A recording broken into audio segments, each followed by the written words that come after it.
Salut à tous les cracks du football anglais, vous êtes sur l'INPL et on va débriefer ensemble deux des premières rencontres de cette 31e journée de Premier League, en commençant par Bournemouth-Manchester United et ensuite Liverpool-Brighton.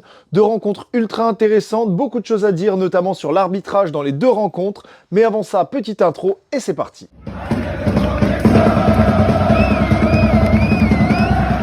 Toujours en Chine, d'où le changement de décor à chaque fois, donc pense à lâcher ton triplé, like, commentaire, abonnement, ça aide et soutient énormément la chaîne. Et on va commencer avec la rencontre entre Bournemouth et Manchester United, rencontre très disputée. Le déplacement au Vitality Stadium est toujours compliqué pour n'importe quelle équipe, ça a été un déplacement compliqué pour tout le monde. C'est une équipe qui, sous Iraola, réussit quand même à montrer toujours de belles choses, malgré un mercato sur lequel ils se sont fait dépouiller été comme hiver, avec le départ de Semenyo encore cet hiver, tous les départs cet été. Et malgré ça, ça reste une équipe compétitive, ça reste une équipe intéressante avec un beau plan de jeu. Et ils l'ont montré encore aujourd'hui face à un United qui est quand même une équipe en forme, malgré leur contre-performance face à Newcastle il y a de cela 2 semaines. C'est quand même une équipe qui était sur, je crois, 10 ou 11 victoires, enfin 10 ou 11 matchs sans défaite et quasiment que des victoires. Et tu réussis à déjouer le plan de jeu de Carrick, qui vient avec une équipe en confiance, qui vient avec une équipe reposée, qui a eu quand même du temps pour récupérer, qui va en avoir encore, parce que je crois que leur prochain match, c'est le 14 avril, donc presque un mois d'attente entre les deux matchs, parce qu'il y a la trêve internationale, parce qu'il y a les matchs de coupe, les matchs de Champions League, donc gros temps sans jouer pour l'équipe de Carrick. Et sur ce match-là, United a réussi à dérouler son plan de jeu, j'ai envie de dire, mais dû à de grosses largesses défensives, a permis à Bournemouth de se procurer énormément d'occasions. Donc ça a été un match très disputé, ça a été un match où les deux gardiens ont dû s'employer, que ce soit Petrovic ou que ce soit Sam Lamens. Les deux ont fait un très bon match, je trouve. Ce qui aura pêché du côté d'United, c'est la défense. La défense centrale, en l'absence de Lisandro Martinez, donc Lenny Yoro, Maguire, c'est vraiment une doublette qui n'a pas très bien fonctionné, qui pour l'instant n'a pas été aussi beaucoup utilisée ensemble depuis le début de la saison. Voilà, il y a souvent eu soit Lisandro Martinez depuis son retour, soit Mathis de Ligt, son absence s'est fait ressentir également.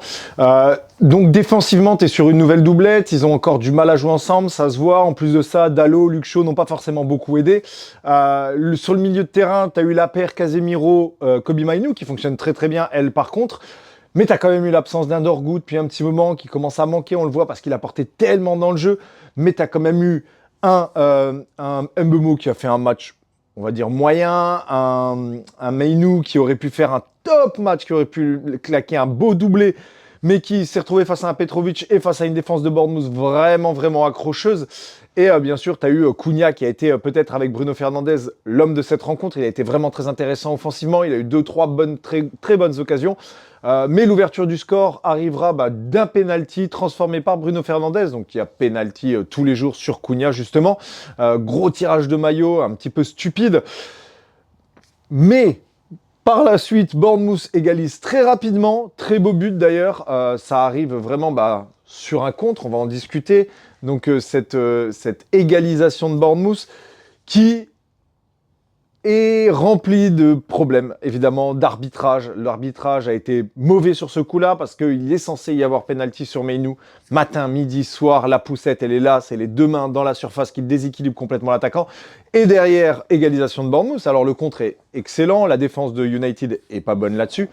Mais le but aurait dû être refusé. C'est une grossière erreur qui aurait dû amener normalement le score, ou en tout cas empêcher le but de Bournemouth et accorder un penalty à United. Ça ne veut pas dire que le penalty aurait été transformé, mais en tout cas, ça aurait énormément changé le récit du match. Et donc, tu te retrouves avec cette égalisation avant la mi-temps. Tu te retrouves avec cette égalisation très peu de temps après avoir enfin ouvert le score en deuxième mi-temps. Ça agace pas mal le board de United, ça se sent, c'est normal. Et par la suite, ça pousse, et tu réussis quand même à remettre la marque dans ton sens, à venir sur ce score de 2-1 grâce à un très bon centre, un très beau corner de Bruno Fernandes, qui est contré par le défenseur de Bournemouth qui met le but contre son camp. 2-1 pour United. Tu te dis que bon, c'est reparti. En plus, ils commencent à remettre vraiment le pied sur le ballon, à être dépositaires du jeu à nouveau et à vraiment montrer de très belles images. Mais T'as cette grosse erreur de Maguire sur un très beau service au milieu de terrain de Tavernier. Maguire pousse vraiment dans le dos, ou en tout cas il coupe la trajectoire avec les bras à ce moment-là, je crois que c'est pas Evan Nilsson, c'est peut-être Ryan, quelque chose comme ça, parce que c'est pas Élu Junior Croupi, mais qui venait de rentrer. Penalty, carton rouge pour Maguire. Alors le carton rouge, je le trouve peut-être un petit peu difficile, mais effectivement, il y a annihilation d'action de but, donc c'est logiquement que le penalty est accordé, c'est logiquement que le carton rouge, même si je le trouve un peu sévère. Par contre, normalement, on est d'accord, le penalty, s'il a été accordé dans cette action précise, il aurait dû être accordé à Mainoo. C'est la grossière erreur de cette rencontre, on est tous d'accord là-dessus. Finalement, égalisation sur un penalty d'Élie Junior Croupi, qui lui est à 9 buts déjà cette saison, sur sa première saison de Première Ligue, alors qu'il a été souvent sur le banc, ça a été encore le cas sur cette rencontre-là. Donc, exceptionnelle performance pour ce petit jeune français sur sa première saison. Franchement, ça promet de belles choses et un très bon attaquant à nouveau. En plus de ça, je crois que Ekitike, alors c'est pas sûr qu'il se soit vraiment blessé, mais en tout cas, a eu un choc sur le match entre Liverpool et Brighton. Donc, ça pourrait laisser des places pour de nouveaux attaquants. Je pense que c'est une option viable pour l'équipe de France, parce que franchement, il est très très bon ce jeune. Et donc, égalisation de Bournemouth. À 10 contre 11, ça devient compliqué pour United sur la fin de match. Tu t'en sors finalement sur ce score de 2-2 à l'extérieur au Vitality Stadium. C'est toujours un déplacement difficile. Évidemment, ça te coupe dans ta course aux places européennes. Alors, tu es actuellement 3e, mais tu pouvais aller titiller Manchester City. Tu revenais, je crois, à 57 points. City en est à 61. Donc voilà, tu étais à 4 points de City en attendant le match en retard donc qu'ils auraient eu avec le déplacement du match face à Crystal Palace. Malheureusement, tu loupes cette occasion, tu loupes le coche. Et en plus, tu loupes le fait de prendre un gap plus important devant Chelsea, devant Aston Villa, devant Liverpool. Alors Liverpool sait s'aborder tout seul, mais voilà, pour ces autres équipes, c'est toujours hyper important ces places européennes. En plus, United, ça fait un petit moment maintenant qu'il ne participe plus à la Champions League. Donc effectivement, Kalou était très déçu en fin de match, ce qui est tout à fait normal. L'arbitrage a été mauvais, je l'accorde, mais bon, c'est des choses qui arrivent pour toutes les équipes. Je trouve pas qu'United soit une équipe plus lésée qu'une autre cette saison, ou même les saisons précédentes. Maintenant, voilà, c'est une grosse erreur. La VAR aurait dû revenir dessus, c'est pas le cas malheureusement. Mais tu restes quand même sur un énième match sans défaite, en oubliant le match de Newcastle. Voilà, tu es quand même sur une très bonne trajectoire. Après, là, tu vas avoir un long temps de récupération. Il te reste 8 matchs, je crois, pour la fin de... Oui, c'est ça. Non, 7 matchs pour la fin de saison. Maintenant, c'est un tout droit pour ces places européennes. Je pense que United a toutes les cartes en main pour l'atteindre et se promettre une très bonne saison prochaine. Liverpool ou le talent pour s'auto-saborder. Honnêtement, déplacement pour Liverpool du côté de Brighton. Tu as toutes les cartes en main pour remettre la pression sur United qui a échoué du côté de Bournemouth et tu te sabordes tout seul. Alors, gros choc du côté d'Ekitike et Milner.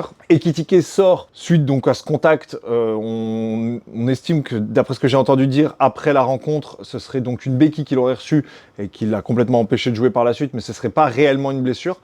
Donc, Ekitike sort, le plan de jeu d'Arne Slot change, tu fais rentrer Curtis Jones, qui ne te fait pas du tout une bonne entrée, qui a du mal à se mettre dans son match, et tu perds au fur et à mesure le fil de la rencontre, parce que sur ce début de match, donc les 5-6 premières minutes, vraiment, tu es dominant, et au fur et à mesure, après la sortie d'Ekitike, tu as de plus en plus de mal à mettre le pied sur le ballon, tu subis de plus en plus d'occasions, et tu viens en créer toi-même, tout seul, tu viens à les offrir à Brighton, avec donc justement Curtis Jones qui loupe, t'es quand même à un moment sur un corner tiré par Szoboszlai, donc dans le camp de Brighton, qui est contré, qui va en touche, tu fais ta touche en retrait, tu l'envoies sur Curtis Jones, et Curtis Jones essaye de la transmettre à Frimpong, alors que toute la défense, Konaté, Van Dijk sont passés devant.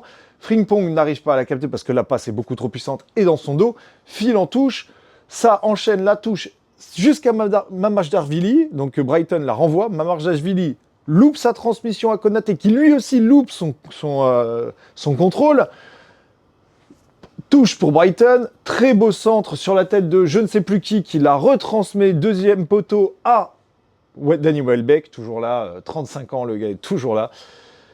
Et tu prends ce premier but que tu as créé cet instant, ce moment tout seul. Voilà, c'est toi-même qui t'es mis dans l'embarras à cause des différentes erreurs de concentration, de transmission que tes joueurs ont pu avoir.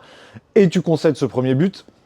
Grossière erreur de Mamardashvili, grossière erreur de Curtis Jones, grossière erreur de Konaté. Bref, c'est un ensemble d'erreurs de joueurs qui aura permis à Brighton d'ouvrir le score. Heureusement pour toi, Tu as la malice d'un Kerkez sur cette rencontre qui te permet d'aller égaliser, car il a vraiment l'intelligence de poursuivre la transmission de Mamardashvili qui est renvoyée par Lewis Dunk, qui espérait n'avoir que son gardien dans le dos. Donc mauvaise communication, il transmet la balle en arrière. Malheureusement, il n'a pas vu Kerkez. Kerkez, très intelligemment, petit lob, c'est un très très beau but. C'est dommage parce que on sent que derrière Dunk perd un petit peu en confiance sur cette rencontre-là. Il a une autre transmission qui met de la poitrine où son gardien doit se détendre pour aller l'arrêter. Et donc, ça met un petit peu à mal la défense de Brighton qui commence à tergiverser. Heureusement, Vaneke est vraiment très bon. Verbruggen également fait un top match. Et tu as surtout un Yacouba Minté qui fait une top rencontre face à Frimpong. Les deux se seront affrontés très très fort. Et franchement, Minté a vraiment dominé la rencontre face à Frimpong, qui pourtant n'a pas fait un mauvais match. En tout cas, j'ai trouvé que Frimpong n'a pas été mauvais sur cette rencontre, mais on a senti le manque sur l'aile droite. Voilà, l'absence de Salah, mine de rien, se fait ressentir. J'ai trouvé que c'était quand même un bon match de la part de Gravenberch, de Szoboszlai évidemment toujours, bon, mais même de Wirtz. Franchement, le retour de Wirtz fait du bien. Mais ça manque de liant. Gakpo a beaucoup de difficultés. C'était assez compliqué pour lui devant. Il était un petit peu esselé parce que là, le manque d'équité s'est fait ressentir et il s'est retrouvé quasiment en pointe seul. Tu te retrouves avec une défense très passable sur ce match-là. Honnêtement, défensivement, Frimpong, dans son combat, s'est clairement fait dominer par Minté toute la rencontre. Kerkez, ça n'a pas été beaucoup plus facile. Et Konaté, ça a été une catastrophe. Konaté aurait sûrement dû sortir sur carton rouge ou en tout cas concéder un penalty sur une grossière faute à un moment. C'est pas le cas. Alors Minté aussi de son côté aurait sûrement dû prendre un carton rouge pour simulation sur une action. Mais donc on va dire que ça équilibre la balance. Mais il y avait bien penalty sur l'une des actions que Konaté provoque où il passe tout simplement les bras devant son adversaire pour le faire chuter. Tu finis par te prendre finalement un deuxième but sur une frappe de Welbeck. J'ai un gros doute. Alors, évidemment, je vais croire la VAR sur les hors-jeux. C'est un des trucs sur lesquels je leur fais plutôt confiance. Mais c'est vrai que la position de Welbeck sur la transmission, on a vraiment l'impression qu'il est devant le ballon. Bon, il s'avérera qu'il est derrière et qu'il peut conclure. C'était un très beau son, très belle sortie de balle de la part de Brighton. Mais ça n'aurait... Enfin, c'est jamais censé arriver. Le placement de Van Dijk et Konaté n'est pas bon sur cette action-là. Ils sont pris dans leur dos. Tu as carrément les deux attaquants qui sont dans le dos des défenseurs et qui font face au gardien. Mamardashvili, en l'absence d'Alisson, fait ce qu'il peut. Mais honnêtement, sur ce coup-là, il ne peut pas faire grand-chose. La seule grossière erreur qu'on pourra lui imposer, c'est la transmission à Konaté. Mais je trouve que sinon, dans l'ensemble, il a fait plutôt un bon match. Et tu te retrouves, voilà, encore une fois, une défaite, la 10e de la saison pour Liverpool. Je ne sais pas si on se rencontre, Liverpool champion d'Angleterre en titre, qui enchaîne 10 victoires sur une saison de Premier League en 31 matchs. Ça fait quand même un tiers des matchs que tu as perdus. C'est énorme. Je ne vois pas comment Slot pourrait rester la saison prochaine. Déjà c'est étonnant qu'ils soient encore là. Mais je le vois pas passer la fin de saison et sûrement partir pour permettre à un nouvel entraîneur, peut-être un Xabi Alonso qui est sur le marché des transferts et qui fitterait totalement avec Liverpool. Mais voilà, je vois un départ de Slot quasiment obligatoire parce qu'il n'a plus la solution. On sent qu'il a perdu son vestiaire, on sent que ses cadres ne sont plus là non plus, avec la baisse de niveau d'un Van Dijk, la baisse de niveau d'un Salah, mais même la baisse de niveau d'un Konaté. Franchement, Konaté, cette saison, je le trouve vraiment pas bon. Il y a quelques matchs où il a été bon, mais sinon sur la majorité des rencontres, c'est pas ça. Il n'arrête pas de titulariser Gakpo, alors que je trouve que tu as des Chiesa qui sont plus intéressants.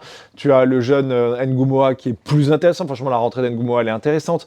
Gakpo, c'est pas une solution. Je sais qu'on veut laisser du temps aux jeunes et tout, mais Ngoumoa, franchement, il montre de très belles choses. Et je pense qu'il devrait gratter plus de temps de jeu. Malheureusement, évidemment, tu as eu Ekitike. Malheureusement, tu as toujours la blessure de Isaac, qui devrait revenir d'ailleurs. Je crois qu'il pourrait revenir lors du match retour face au Paris Saint-Germain. Mais voilà, il y a des gros manques. McAllister ne fait pas la saison qu'il faisait la saison passée. Même Gravenberch, le rendement n'est pas pareil.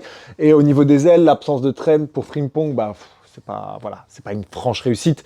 Kerkez, je le trouve peut-être un peu plus intéressant, même si c'est en dents de scie, il y a des bons matchs, il y a des matchs un peu plus mauvais. Et donc là, tu te retrouves au niveau du classement, parce que je suis pas allé regarder, mais je crois que c'est pas très très bon pour Liverpool, parce que mine de rien, même si United a fait match nul, finalement United s'en tire avec plus de points que Liverpool au classement avec ce seul point pris. En plus de ça, Chelsea est juste derrière toi à un point près, donc en cas de victoire de Chelsea, il passe devant et tu passerais à la 6e place. Ça commence à être assez chaud pour Liverpool. Ça voudrait dire 6e place, si je ne dis pas de bêtises. Cette saison, je ne suis pas sûr qu'il y en ait encore 5 en Champions League, mais ça veut dire Conference League ou Europa League. En tout cas, ça c'est sûr.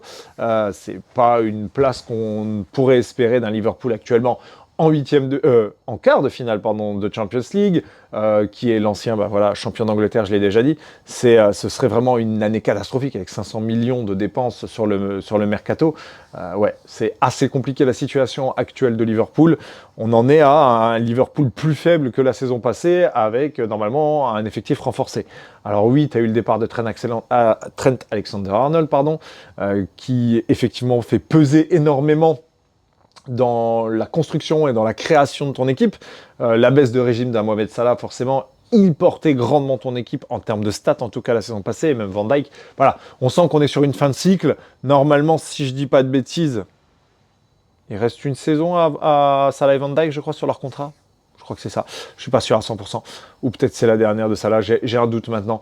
Mais donc, tu arrives sur une fin de cycle, mais c'est des joueurs qui actuellement pèsent sur ta masse salariale et en plus de ça ne sont plus aussi efficaces qu'ils avaient pu l'être par le passé. Donc il va être temps de tourner une page, d'avancer un petit peu dans l'histoire de Liverpool parce que mine de rien, tes cadres ne sont plus au niveau. En tout cas voilà, c'était les 2 rencontres un petit peu de la soirée. Deux rencontres qui ne sont pas bien passées pour les cadres de Première Ligue. Ça devient compliqué en ce moment pour le top 6, que ce soit en Champions League, en championnat, même en coupe, ça a été assez compliqué. En FA Cup, je crois qu'il y a eu 2-3. Enfin, il reste quoi? Il reste Liverpool, Chelsea et Arsenal City. Je crois que United avait été éliminé de toute façon très très tôt. Tottenham, on n'en parle même plus. Donc ça devient compliqué quoi. Donc on espérera quand même que les Cadors se reprennent un petit peu pour la fin de saison. Marquent des points, se réveillent également sur les coupes européennes pour ceux qui y sont encore. Il y a beaucoup de choses à voir. On aura la finale demain donc de la Carabao Cup entre Arsenal et City que je vais débriefer évidemment, que je vais regarder à 3h du match j'imagine, ou 4h, quelque chose comme ça, je suis déjà triste. En tout cas sur ce, je vous souhaite à tous un très bon week-end de PL. Salut mes cracks.